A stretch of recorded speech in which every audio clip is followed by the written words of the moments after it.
It has truly never looked worse for Donald Trump, and he knows it. After nearly 2 months of stalling the government to keep talk of the Epstein documents buried, he was hit this morning with a devastating revelation.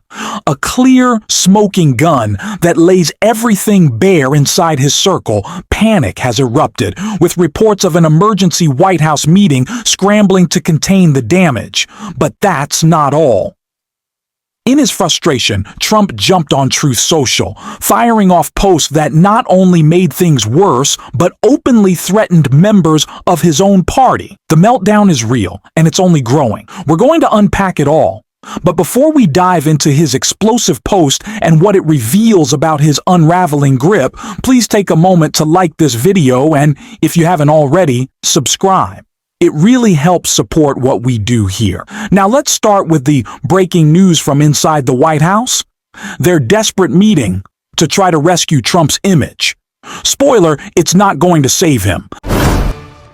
Breaking news, CNN has learned there will be a meeting today inside the White House as aides try to manage a potential House vote on the release of the Epstein files. This comes, of course, just hours after Democrats on the Oversight Committee released emails from Jeffrey Epstein himself mentioning Donald Trump by name multiple times. I want to get straight to CNN's Caitlin Polance. Caitlin, what are you learning? Well, the House is releasing these files, but it's not everything that the federal government has. Dana, there's additional files still held by the Justice Department that some Republicans on Capitol Hill are in support of releasing. And so that is causing a political response inside the White House right now, where there is a meeting planned, or was a meeting planned today, about the House effort to try and force a vote to get the Justice Department, the Trump administration, to release the rest of the FBI files, the Justice Department files, everything from years of the investigation into Jeffrey Epstein and others, things that have not seen the light of day yet. What one source tells me, we have multiple sources confirming that this meeting is happening, but what one source tells me is that this meeting was planning to include some key figures from the Justice Department, the FBI Director Kash Patel, the Attorney General Pam Bondi, the Deputy Attorney General Todd Blanche, and then one of those Republicans in support of transparency, Republican Representative Lauren Boebert of Colorado. So what might happen at this meeting if Boebert could be swayed in a different direction on wanting transparency here? That is all something that is going to be at issue, and that the White House is clearly concerned about, having discussions about it. On top of that, Dana, another thing to remember here is that the Justice Department has tried many different ways to distract from releasing the full Justice Department files. They tried to get grand jury records out there. Blanche talked to Ghislaine Maxwell, a co-conspirator in Florida. When Ghislaine spoke to Todd Blanche, she told him that Trump himself never acted inappropriately, and she never saw anything untoward in any way toward underage girls. Dana? Yeah, but she also said he was never at the House, and in the email, Epstein said he was at the House. So this is going to be a very interesting meeting. The fact that Lauren Boebert is going to be there is especially fascinating. Thank you, Caitlin, for that. They know it's done. No emergency meeting can save them now. I'll admit, there's a small concern about figures like Nancy Mace or Lauren Boebert possibly backing down under pressure. But the public embarrassment that would come with that wouldn't be worth the backlash Donald Trump would unleash on them. It's simply not going to happen. And on the public side of this meltdown, before we break down Trump's unhinged post, just listen to how Leavitt tries to spin it. Mary. Thank you, Kelly. Two questions on this.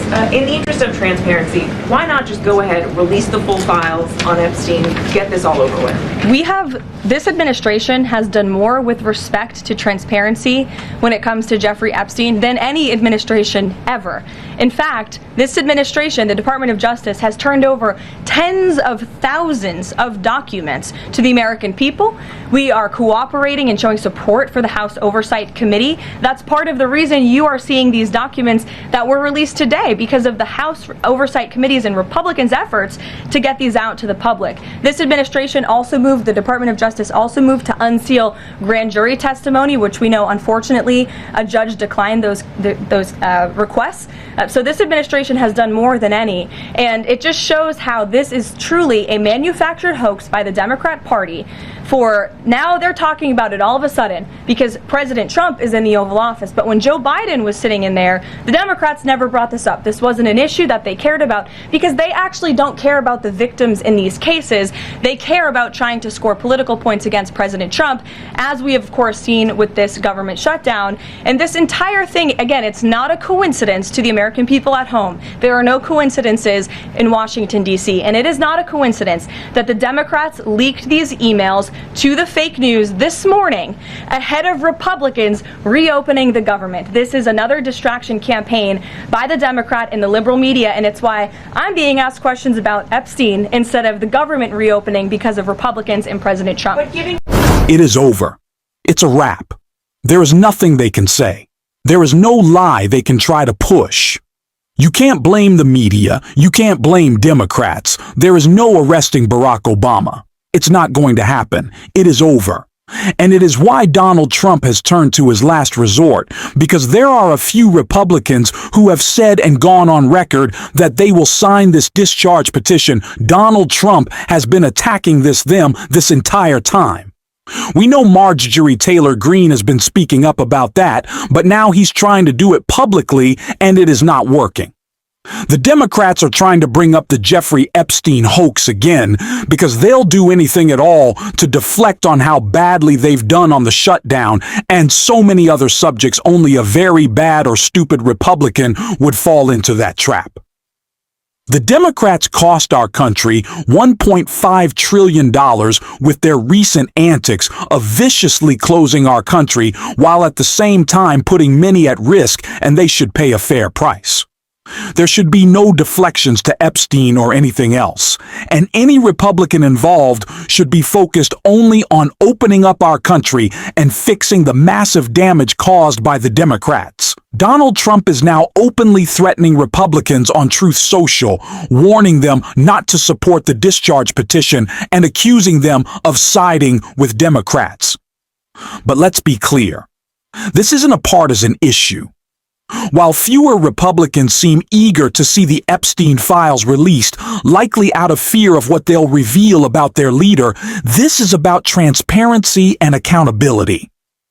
Uncovering one of the biggest cover-ups in U.S. history. Trump is willing to do anything to shield predators, even if it means turning on his own party. But at this stage, his desperation may not be enough. If he somehow manages to block it, that will only prove how damning those files really are.